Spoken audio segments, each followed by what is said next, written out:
Hello. All right. Welcome back to the videos. We're up to Act 1, Scene 3 of Macbeth. All right. And this is where the real action starts. All right. Scenes like this are kind of why people love this play, why it's always been performed over and over again for the past 400 years. It's just got so much drama and fun, uh, stuff that happens that people have always found really interesting. And then, of course, what's going to happen to Macbeth's character as a result of this scene right here, really. This is where the rest of the entire action of the play comes from this scene right here. All we really got in the first couple scenes was why he was how he was respected and that the witches were evil. And here's where they kind of come together. All right. In the first scene, we got that the witches were evil. In the second scene, we got that Macbeth was noble. And here is where the kind of explosion that happens when they meet and they say something to him. So let's see. It starts with more thunder. Again, thank you for that, Shakespeare, kind of helping set the mood. And the witches are talking to each other, these three witches. And she says, "Where you been?" And she says, "Killing swine, killing pigs." This was what people thought witches did in the 1600s and 1500s. People believed that witches, when they had grudges against people, would kill their livestock or their domestic animals, either with the evil eye or with some spell or something. So when someone's animals got sick, they would blame some neighbor woman that they would then accuse of being a witch. That kind of stuff happened all the time. And the witches all love this kind of stuff. They're happy to hear that. Oh, good job. Just like how if somebody tells you some good thing they did, you'd say, "Oh, that's great. Good for you. You helped that person. You did a good thing." For witches, who are just the embodiment of evil, doing any little small evil deed counts as something, that they relish, that they delight in. So she says, "Okay, what about you, sister?" And she tells this weird story of there was a sailor's wife who had some chestnuts in her lap and munched and munched and munched them. "Give me some," quoth I. I said, "Give me some." And then the woman cursed her and said, "Aroint thee, witch," which means kind of, curse you. The rump-fed Runyon crime. She's just insulting her. Okay, and then she says, "Well, her husband is on this boat called the Tiger and is off to Aleppo, but I will sail there and I'll do." People believe that the witches did this too, that they caused storms, that they cursed, boats and caused all these horrible things to happen out at sea. Second witch says, "I'll give thee a wind." "Oh, that's kind of you. Thank you so much." "Oh, and I'll give you another one." "Oh, thank you so much. I'll do the other one." Okay, so that this sailor will, never be able to sleep again. Sleep shall neither night nor day hang upon his penthouse lid. Um, and he will be lost at sea, and it shall be tempest tossed. Okay, so basically, I'll curse this woman's family by making her husband lost at sea and ruining his life and all that kind of thing. And then she says, "Oh, look what I have. Oh, it's a pilot's thumb. Oh, good. Okay, cool. I guess like that'll be. I don't know if it's useful in her potion or just." Hey, I've killed a pilot too. I mean, they're just delighting in causing havoc on people. So that's the purpose of those whole first 30 some lines, right? Kind of setting up that the witches are just like the kinds of witches that people, again, in Elizabethan England in that time, kind of had these superstitious beliefs about. Cool? Good. Now, what happens? We hear a drumming sound, okay? A drum within, and the third witch just stops what they're doing, stops what she's doing, and says, a drum, Macbeth doth come." So, whether it's the drumming of the army is coming, probably, and so they hear it. But again, remember, they said in the first scene that the next time they were going to meet was upon the heath to meet with Macbeth. So they know that they are supposed to meet with him. Why? Again, thinking is just maybe they're the devil or something. They're agents of the devil who are supposed to say something to Macbeth. That is, again, the understanding of where evil is coming from. That they are supposed to say something to him that is going to cause all kinds of horrible things to happen, which is what they want. Then they dance in a circle. Okay, so this is a fun part, usually on stage and film as well. The weird sisters, hand in hand, posters of the sea and land, thus to go about, thrice to thine, and thrice to mine, and thrice again to make up nine. Peace, the charm's wound up. So I guess somehow by like going around in a circle and saying this chant together, they wind up like a wind up toy, the charm, the spell, the magic, the supernatural evil forces that they're going to use against Macbeth. Very exciting. Okay, enter Macbeth and Banquo. Again, Banquo is the other captain, all right? A very, very important character who is going to serve a lot of roles for us in the drama.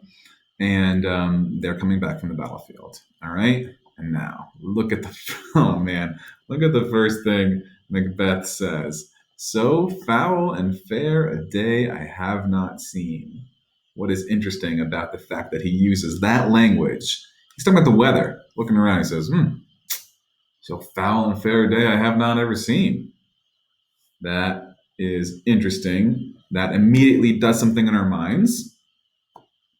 Yes, this is the same language the witches said. Fair is foul and foul is fair. Okay, both one thing is the other. And the first time we meet Macbeth, the first thing he says, the first words out of his mouth, which in Shakespeare is always important, especially for major characters, is that the day is both foul and fair. So he also combines those two, which in our minds connects him to the witches. Now, he doesn't start obviously as an evil character. Spoiler alert, he will become one. But right there, we get, ooh, maybe there's something in him that connects, that links him, ideologically in some way to the witches for using that same language. Banquo says, how much farther we have to go? All right, he's talking. And then here, this line didn't used to make people laugh before, certain memes or whatever. But he now says, what are these? Not about shoes. He's talking about the witches. What are these? Because they just kind of appeared in front of them as they're walking on this. People will look at pictures of what Scotland's landscape looks like, but just kind of in the middle of nowhere, they popped up. And now look at their description, because Banquo describes them for us. So withered and so wild in their attire that they look not like the inhabitants of the earth. So we can tell they don't look like humans that live on Earth, okay? They look supernatural because they look withered and wild. And yet are on it. Once again, we have another foul and fair thing. This is something paradoxical, a little bit of a dichotomy, something that's two things at once. They don't look like the inhabitants of the earth, and yet are on it. Okay? Again, things being flipped upside down, that's what causes all of this bad stuff. All right? And now he's talking to them right here. Live you? Are you alive? Or are you aught that man may question? Are you one of those things that we're allowed to ask questions to? Like some sort of oracle? You seem to understand me, by each at once her choppy finger laying upon her skinny lips. So he can tell they understand him because they're going like this to him. That's creepy, all right? They're going like this to Banquo. Basically telling him, you're not supposed to be talking right now. They're not there for Banquo. They're there for the other guy. Then he says, you should be women, and yet your beards forbid me to interpret that you are so. So yeah, people thought, this again supports kind of this beliefs that people had at the time, that witches were bearded women. Again, one of these things that people thought was unnatural, a mixing of genders, something androgynous here, which this kind of dates it, obviously. It's 400 years old. We have a different understanding of gender today than Shakespeare did and the people in 1600 did. But this idea, and some people still hold this belief, and now that we kind of understand so much more about it, this belief is kind of an old, uninformed one, that the genders are supposed to be the separate thing, and that the mixing of them is somehow mixed with evil. This is where it's interesting to me that our modern kind of people that still have a bias against any kind of transgender anything, is an old belief that the genders are, supposed to be separate. I mean, it goes back to the Bible and all that, that they're supposed to be separate, and that mixing them is evil. So yeah, that might make you a little bit uncomfortable, but that's part of how people in this time, would understand that the witches are meant to be something evil. If Shakespeare, I would imagine if Shakespeare were writing it today, well, it would be very different. Okay. Anyway, Macbeth then speaks, okay, and says, "Hey, speak if you can. What are you?" All right. And now, once Macbeth speaks, now they're like, it's like this was believed about ghosts too, that they didn't speak unless spoken to. So once Macbeth speaks, that kind of wakes them up, and they all hail him. Okay, to hail him meaning to praise him, like hail Caesar, right? So they're saying, "Hail Macbeth." The first witch, all hail Macbeth. Hail to the Thane of Glamis. That's how that's usually pronounced, and that was the title that Macbeth had at the time. That was um, his official title. The second witch then says, "All hail Macbeth, hail to the Thane of Cawdor." Remember who the Thane of Cawdor is? So in scene two, we heard the Thane of Cawdor was a traitor, and Duncan told Ross, "Go greet Macbeth with that new title." That's a step up from Thane of Glamis. Now, speaking of steps up, the third witch says, "All hail Macbeth, that shalt be king hereafter." So the first one calls him what he is right now. The second one calls him what he's about to become, but he doesn't know that yet. And the third one calls him king. Now, we don't get Macbeth's reaction. Shakespeare doesn't give us a lot of stage directions, right? But he puts it in the dialogue. So given that Banquo says, "Good sir," speaking to Macbeth, "why do you start and seem to fear things that do sound so fair?" There it is again, all right? So that tells us what Macbeth's reaction should be. He should start, meaning he should be startled, all right, and seem afraid. That tells us a lot, okay? Not just that, is it just that he's scared of the witches? Could mean something else. Why would he be so freaked out that they called him Thane of Cawdor and called him king? Things which are steps up, things which are promotions that he would presumably want to be one day. So one theory is that he had already been thinking about this kind of stuff, and it was a secret hope of his to be king, or a secret ambition maybe to do something evil to become king. Because if that was one of a secret thought of his already, then hearing these witches say that would be like, "Oh my gosh, how did you know that I hadn't talked about that to anybody except maybe my wife, who we'll meet later." Anyway, Banquo then talks to the witches again. "In the name of truth, are you fantastical? Are you fantasy? Or that indeed which outwardly you show? Like, are you really there?" And then he says, "My noble partner you greet with present grace and great prediction of noble having and of royal hope." You're giving him this great prediction of being able to be king one day. "That he seems rapt withal." He's rapt, meaning he can't even move. He's kind of stuck in a trance. All right? "To me you speak not." And now he asks them, "If you can look into the seeds of time and say which grain will grow and which will not, speak then to me, who neither beg nor fear your favors nor your hate." So already we get a difference between Banquo and Macbeth. What's different about Banquo and Macbeth? There's my hint. Yeah, Banquo says, "I'm not afraid of you. I'm not really begging you. But if you can tell the future, do me next," basically, is what he's saying. That looks fun. What's my future? Tell my future. All right. Now, what do?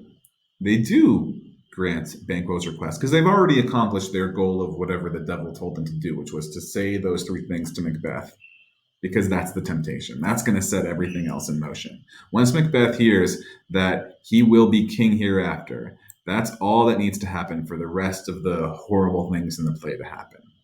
So that's kind of what this play is about on one level, temptation. All right, and this is the scene where the tempter meets the temptee, and look at what happens. What's interesting, though, is what happens to Banquo here. Check this out. They say, "Hail, hail, hail," and now they give him a bunch of riddles. All right, more paradoxes, more riddles, more yes and no's, fair as foul. They call Banquo lesser than Macbeth and greater. How is he going to be lesser and greater? Not so happy, yet much happier. That's interesting. "Thou shalt get kings." That means beget kings. That means your descendants will become kings, though thou be none. So all hail Macbeth and Banquo. Macbeth and Banquo, all hail. So we'll get into this later, but they give him all these kind of funky riddles. He will be less Macbeth but greater. He will be not happy but happier, and his line will become king, so he will be none. One of the historical things in this play is people thought it was believed at the time Shakespeare wrote this that King James, who was the king of England at the time, was actually a descendant of this character, this actual historical person, of Banquo. Banquo and Macbeth all hail. Okay, so then Macbeth finally snaps out of his trance and says, "Stay, you imperfect speakers. Tell me more." He wants more. We get some of Macbeth's character right there. That's his father. By my father's death, I know I'm Thane of Glamis. That's who I've always been since my father died. But how am I supposed to be Thane of Cawdor? The Thane of Cawdor lives, a prosperous gentleman. Okay, because he hasn't heard the news yet. And to be king, well, that stands not within the prospect of belief. That's just crazy. No more than to be Cawdor. Say from whence, from where you owe this strange intelligence. Where'd you get this info, this intel? Or why, upon this blasted heath, do you stop our way with such prophetic greeting? Speak, I charge you. He's talking to them as if he can control them, but he cannot, because they are not human. And to make that point more clear, they vanish. All right, now, everything is in the reaction to that news. And Banquo and Macbeth have different reactions. Banquo says, I love this line, the earth has bubbles, as the water has, and these are of them. Whither are they vanished? Where'd they go? So in seeing them vanish, Banquo says, the earth has bubble, things bubble up from the earth, just like water. And these are part of those bubbles. They come from that kind of mysterious stuff that just shows up and then disappears. Like when something really weird happens, and then you're just like, that's just a weird thing that happened. That happens sometimes. The earth has bubbles. That's what I say when something weird happens. No, it's not. Actually, it kind of is now since I've been teaching Macbeth. The earth has bubbles as the water has. All right, where'd they go? And Macbeth says, into the air. And what seemed corporal, meaning of the body, has melted as a breath into the wind. It seemed like they were solid, and now they're gone like breath. Would they had stayed? Why does Macbeth wish they had stayed? He said so up here. He wanted them to tell him more about his future. All right? Whereas Banquo is like, that was weird. And he says right here, were such things here as we do speak about? Like, did that just happen? Or have we eaten on the insane root that takes the reason prisoner? What's he wondering here? Did that just happen, or are we going crazy? Basically, do we just both have a hallucination? Do we just eat on the root of insanity, the thing that if you're a prisoner stuck in a jail cell forever, you'll go crazy and start seeing things? That's what Banquo was wondering. Is that happening to us, or did that just happen? Okay. Now Macbeth wants to talk about what happened, but he doesn't talk about the thing that's clearly on his mind. He talks about what Banquo's prophecy. He says, "Hey, your children shall be kings." And Banquo says, "You shall be king." What would the mood be here? I've seen it in different ways in different productions. Sometimes Macbeth is all shook here. Sometimes he's kind of joking around, like, "Hey, they said your kids are going to be king. That's awesome!" Like as if they're not really taking it seriously. And then Banquo's like, "Yeah, you're going to be king. Cool." Or sometimes it's played more seriously. But Banquo says, "You shall be king." And Banquo is really taking it seriously, and Macbeth is too. And Macbeth is like, "Hey, Thane of Cawdor too. When it not so?" To me, that sounds a little bit more like he's joking. Like, yeah, didn't they also say I'd be Thane of Cawdor? Was that how it went? No, it's just garbage. Whatever. I don't really care. I'm not really thinking about it, even though he is. All right. Then these messengers show up as they're mocking this news of how crazy it is that Macbeth would be Thane of Cawdor. Look what happens. Ross, the guy who was in scene 2, who Duncan said to give the news to Macbeth. So what's he going to tell him? Ross says, "The king hath happily received, Macbeth, the news of thy success." All right, about all your good stuff on the battlefield. "And when he reads thy personal adventure in the rebels' fight, his wonders and his praises do contend, which should be thine or his." So basically, he's really happy with you. "Silence with that, and viewing o'er the rest of the self-same day, he finds thee in the stout Norwegian ranks, nothing afeared of what thyself did make, strange images of death." Again, he heard the whole story of your great battle. Okay, so thy praises, everyone did bear thy praises in his kingdom's great defense. Everyone has said how great you were. Thy means yours. So everyone took your praises to the king and poured them down before him. All right. So that's the news, the first piece of news. And then Angus, this other guy, says, "We are sent to give thee from our royal master thanks," official thank you, "only to herald thee into his sight, not pay thee." All right. So they're saying you're supposed to meet the king. He wants to see you. We're not paying you now. Okay, fine. And then Ross says, "And for an earnest of a greater honor, he bade me from him call thee, oh dang, Thane of Cawdor." All right. So the king told me that I should give you the title now of Thane of Cawdor, in which addition, hail, most worthy Thane, for it is thine. That is your new title. That is the big promotion you got. Now you can imagine Banquo and Macbeth's response. Banquo says, can the devil speak true? That means very literally, is the devil speaking the truth? Did that really happen? Macbeth is like, whoa, whoa, hold up, hold up, hold up. The Thane of Cawdor lives. Why do you dress me in borrowed robes? Great metaphor for, what's that mean? To dress me in borrowed robes? So literally, you're putting me in somebody else's clothes, but giving me somebody else's title is the same thing. And now Angus explains, well, the guy who was the Thane does still live, but under heavy judgment bears that life which he deserves to lose. So he is on death row, basically. Okay? He helped Norway, is kind of the news there. So he's a traitor, okay? And he has confessed, and that's the end of that. Now, Macbeth, aside, meaning he says this to the audience, or he turns aside from them, and we pretend then that the other characters can't hear him when it's an aside. This is just for us to kind of read his mind.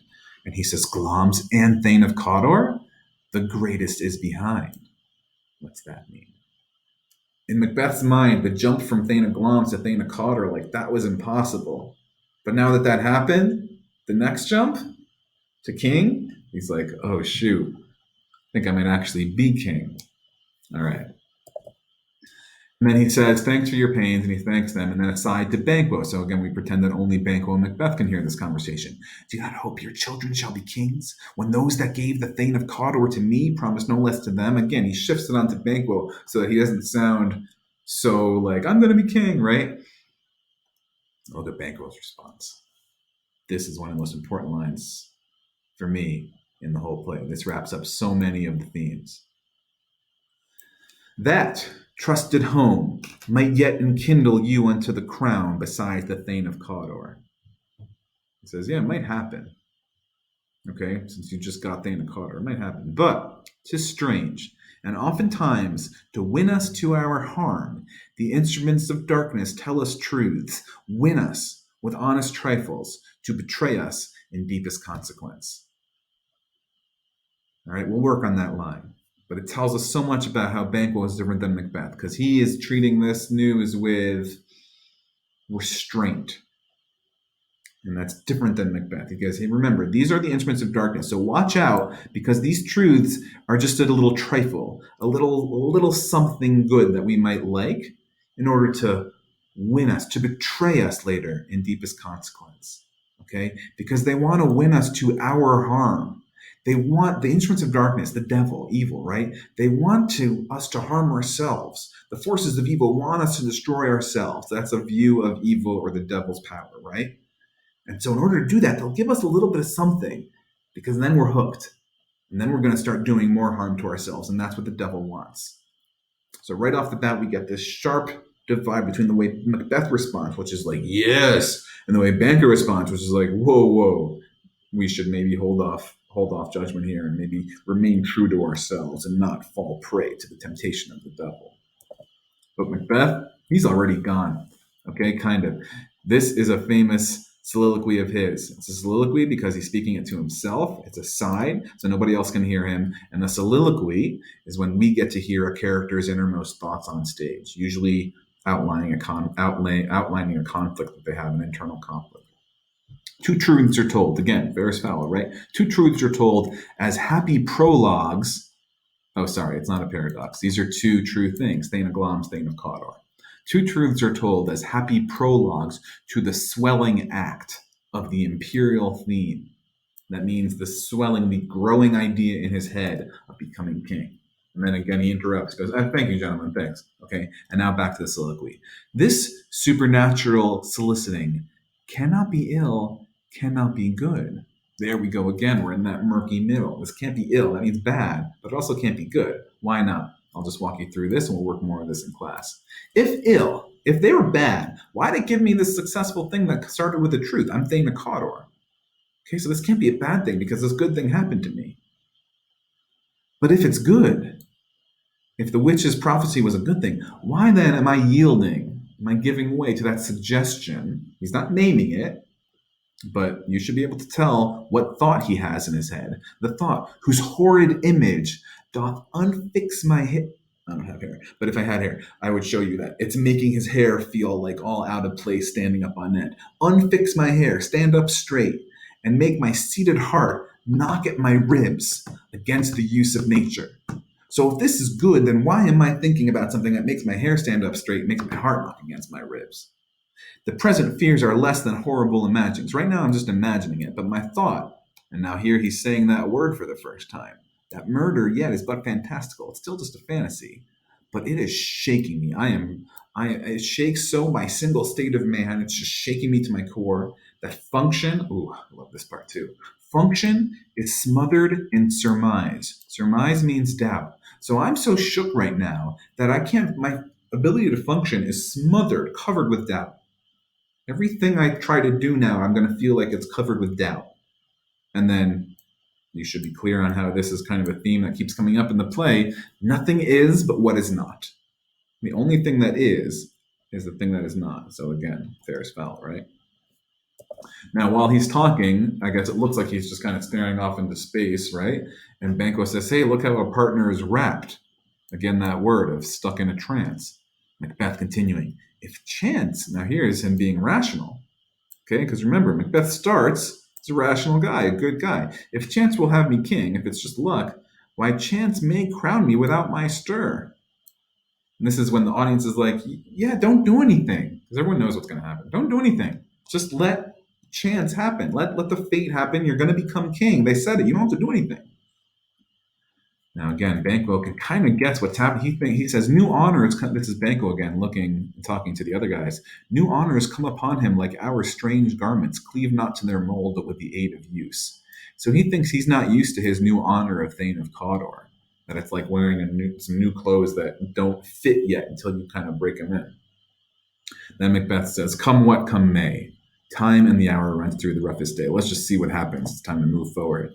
Banquo says, "Worthy Macbeth, we're staying upon your leisure. Like, hey, we're waiting for you." And Macbeth says, "Oh, give me your favor. My dull brain was wrought with things forgotten." Like, oh, I was just thinking of some old weird stuff. Okay, kind gentlemen, thank you. Let's go to the king. And then here he turns aside to Banquo again and says, "Hey, think upon what hath chanced, and at more time, some other time later on, the interim having weighed it, when we have time to think about it, let us speak our free hearts to each other." Banquo says, "Very gladly." All right, till then enough. So this tells us a lot about their relationship too. Look, they trust each other, right? Yeah, let's talk freely to each other. Like, we need to process some of this stuff and kind of chew on it. All right. Woo! All right, we'll end that there. Good work if you stayed with me. All right, you have now read the first three scenes of Macbeth. Congratulations. I'll see you later. Okay. Bye.